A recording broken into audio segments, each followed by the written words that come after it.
आज हम बात करते हैं खुश रहने की। क्या खुशी असंभव है? Happiness is unbelievable. ऐसा लगता है कि शायद इंसान खुश नहीं रह सकता।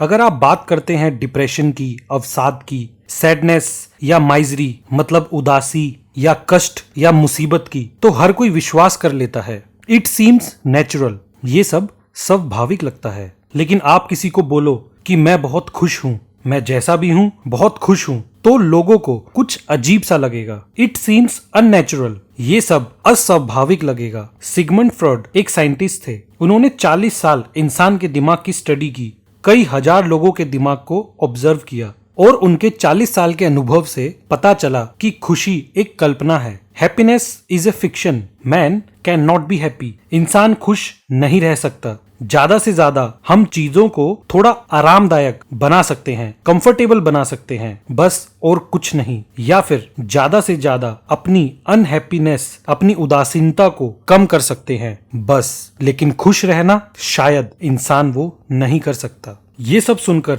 बड़ी नेगेटिव फीलिंग आई ना? लेकिन आप इंसान को देखेंगे तो ये सब सही लगेगा। क्यों सिर्फ इंसान ही दुखी है? Something deep down has gone wrong. लेकिन माइंड एक्ट को लगता है कि इंसान भी खुश रह सकता है, पक्षियों से भी ज्यादा खुश रह सकता है, पेड़ों से भी ज्यादा खुश रह सकता है, तारों से भी ज्यादा खुश रह सकता है। क्योंकि इंसान के पास कुछ ऐसा है जो ना पक्षियों, ना पेड़ों और ना तारों के पास है, और वो चीज है कॉन्शियसनेस, मतलब चेतना, समझ और जागरूकता। लेकिन कॉन्शियसनेस यानी समझ होने से इंसान के पास दो चॉइस यानी दो विकल्प हो जाते हैं, खुश रहने या ना खुश रहने की। और अब चॉइस आपकी है। तारे, पेड़, पक्षी केवल खुश रहते हैं क्योंकि उनको ना खुश रहना नहीं आता। उनके पास कोई और चॉइस नहीं है। उनकी खुशी अनकॉन्शियस यानी अचेतन है और ये उनका नेचुरल बिहेवियर है। इंसान भी बहुत खुश और बहुत दुखी हो सकता है, चॉइस उसकी है। और ये आजादी, ये फ्रीडम टू चूज इंसान के लिए बहुत नुकसान वाली और खतरनाक है। और इस आजादी से कुछ गड़बड़ हो रही है। इंसान किसी तरह अपने सिर के बल पर खड़ा है और इन सब कारणों की वजह से इंसान को लगता है कि मेडिटेशन या ध्यान पर बैठने से वो खुश हो जाएगा। लेकिन मेडिटेशन की जरूरत इसलिए है क्योंकि इंसान खुश नहीं है। अगर आप खुश रहना चूज करते हो तो आपको मेडिटेशन की जरूरत नहीं पड़ेगी। मेडिटेशन एक दवाई की तरह है। जब आप बीमार होंगे तो आपको मेडिटेशन की जरूरत है। लेकिन अगर आप खुश रहना सीख जाओ तो मेडिटेशन अपने आप हो जाएगी, आपको करने की जरूरत नहीं पड़ेगी। और इसीलिए बहुत सारे रिलीजन्स या धर्म है, क्योंकि बहुत सारे लोग दुखी हैं। एक खुश रहने वाले इंसान के लिए ना तो कोई रिलीजन की जरूरत है, ना ही कोई मंदिर की, ना ही कोई चर्च की, ना ही कोई गुरुद्वारे की। क्योंकि खुश रहने वाले इंसान के लिए ये सारा संसार ही एक मंदिर है। एक खुश रहने वाले इंसान के लिए सारे काम एक प्रार्थना के बराबर है। आपका काम ही पूजा होगा। और इंसान खुश तब होता है जब वो अपनी लाइफ के हिसाब से फिट हो, यानी उचित हो। जब वो कोई भी काम करे उसमें खुश हो, और तब आप महसूस करेंगे कि मेडिटेशन अपने आप हो रही है। अगर आप अपने काम को प्यार करते हैं और आप अपने जीने के तरीके को भी प्यार करते हैं तो अपने आप मेडिटेशन हो जाएगी। तब आपका कोई ध्यान नहीं भटका सकेगा। लेकिन अगर आपका ध्यान भटक रहा है तो आप उस काम में इंटरेस्टेड नहीं हो। एक टीचर बार बार बच्चे को बोलती है कि यहाँ ध्यान दो, बोर्ड की तरफ ध्यान दो, पर बच्चे का ध्यान बाहर चिड़ियों के गाने पर है और वो इतना अटेंटिव या ध्यान दे रहा है चिड़ियों पर कि टीचर की आवाज ही नहीं सुनाई दे रही है उसको। लेकिन टीचर कहती है कि इसका ध्यान नहीं लगता, ही इज नॉट अटेंटिव। लेकिन टीचर को ये नहीं पता कि वो ध्यान तो दे रहा है, पर आपके बोरिंग मैथमेटिक्स में नहीं, नेचुरल चीजों में। बच्चा पूरी तरह से सभी के लिए स्पष्ट है, वह पूरी तरह से पक्षी और उसके गीत के पास है, जबकि टीचर उसको डिस्ट्रैक्ट या विचलित कर रही है। बच्चा पूरा ध्यान दे रहा है, वो नेचुरल है, स्वाभाविक है। हर कोई इस दुनिया में मैथमेटिशियन या गणितज्ञ बनने नहीं आया है। लेकिन हाँ, कुछ बच्चे होंगे उस क्लास में जो मैथ के लिए ही बने होंगे और उनका वो नेचुरल होगा क्योंकि उनका ध्यान मैथ में लग रहा होगा और उनके लिए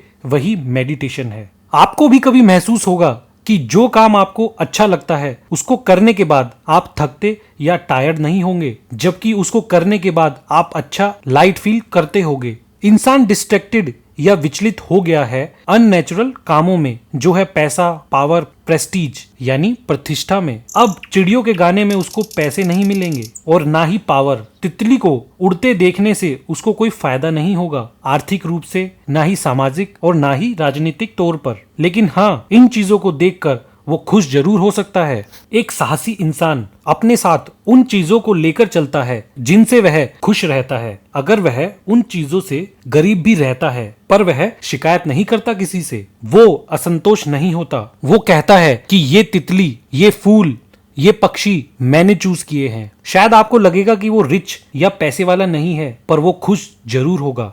जब जब आप पैसा, पावर या प्रतिष्ठा देखते हो, आप अपने आप में नहीं रहते हो। आप अचानक से सब भूल जाते हो। आप अपने जीवन के आंतरिक मूल्यों को भूल जाते हैं। आप अपनी खुशी, अपना हर्ष, अपना आनंद भूल जाते हो। आप हमेशा बाहर का कुछ पाने के लिए अपने अंदर का कुछ खो देते हो। You gain the without and you lose the with in. सोचो, आपके कदमों में सारी दुनिया है और आप अपने आप को खो दो, फिर क्या फायदा सारे संसार का। लेकिन अगर आप अपने बारे में जानते हैं, आपको पता है आपको क्या चाहिए, आपकी जिंदगी का उद्देश्य यानी मोटिव क्या है, आपकी मंजिल क्या है, अगर आप इन सब चीजों पर ध्यान नहीं देंगे और वैसे एक्ट नहीं करोगे तो आप कभी खुश नहीं होंगे। और जब आप खुश नहीं होंगे तो लोग कहेंगे कि मेडिटेशन कर लो, शायद खुश हो जाओगे। प्रे या प्रार्थना कर लो, शायद खुश हो जाओगे। धार्मिक जगह पर चले जाओ तो शायद खुश हो जाओगे। धर्म बदल लो तो खुश हो जाओगे। ये सब बकवास है। खुश रहो और देखो, मेडिटेशन आपके पीछे पीछे चलेगी, धर्म आपके पीछे चलेगा। खुश रहना ही आपकी मूलभूत अवस्था है।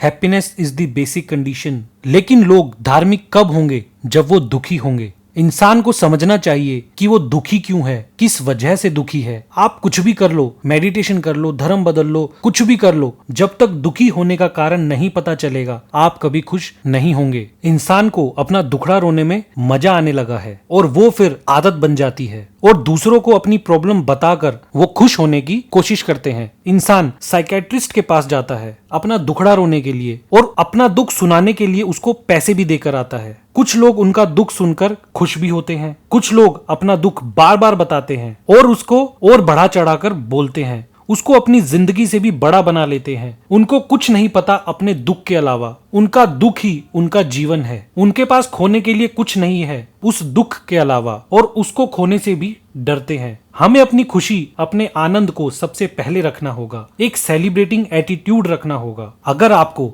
अपना काम पसंद नहीं है तो उसको चेंज करना होगा। और हाँ, डोंट वेट। अगर आपको लगता है कि आप किसी लाइफ के पैटर्न में फंस गए हो और उससे दुखी हो, लेकिन आपको आपके पुराने ट्रेडिशन, किसी परंपरा के चक्कर से नहीं निकल पा रहे हो, तो मैं आपको कहूंगा कि वो पैटर्न ही गलत है। निकलो उससे। उस परंपरा और आपको क्या चाहिए उसमें अंतर समझ में आना चाहिए। आप गलत नहीं हो, वो पैटर्न गलत है। जो तरीका हम सबको सिखाया गया है जीने का, वो तरीका हमारा नहीं है, वो किसी और का है। वो तरीका आपका भाग्य नहीं बदल सकता। आप जो बनना चाहते हो और जिस तरीके से बनना चाहते हो, लोग उसके अगेंस्ट हैं, लोग उसके खिलाफ हैं। They go against your grain, they go against your element. याद रखो, आपको क्या करना है ये कोई और डिसाइड नहीं कर सकता। उनकी आज्ञा, उनके ऑर्डर, उनके तरीके आपको दबाने के लिए हैं। आपको क्या करना है ये आप डिसाइड करोगे। आप अपनी जिंदगी को अपने हाथ में लो, नहीं तो जिंदगी आपके दरवाजे पर दस्तक देगी और आप वहां नहीं होंगे।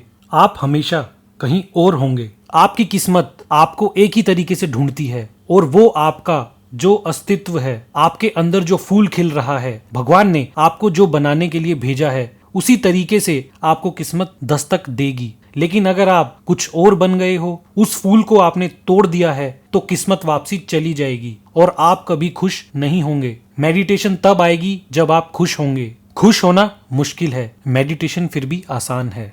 खुश रहने के लिए आपकी लाइफ में एक बहुत बड़ा चेंज चाहिए, एक बहुत बड़ा परिवर्तन चाहिए और आपके पास टाइम नहीं है वेस्ट करने के लिए। एक बड़ा टर्न, ए सडन चेंज, एक डिसकंटिन्यूटी आपके अतीत, आपके पास्ट से एक आसमानी बिजली की तरह आप पुराने खत्म हो जाओ और एक नई उम्मीद, एक नए सवेरे की तरह निकलो। आप अपनी जिंदगी को फिर से शुरू करो और अब बिना किसी सोसाइटी या आपके पेरेंट्स के पैटर्न के बिना, और जहां आप कभी डिस्ट्रैक्ट या विचलित नहीं होंगे और आप अपने अंदर की उस चिंगारी को जगा सको, उस लाइट को जला सको जिसके साथ आप पैदा हुए हो। Thank you. अगर आपको वीडियो अच्छी लगी तो प्लीज सब्सक्राइब माइंड एक्ट।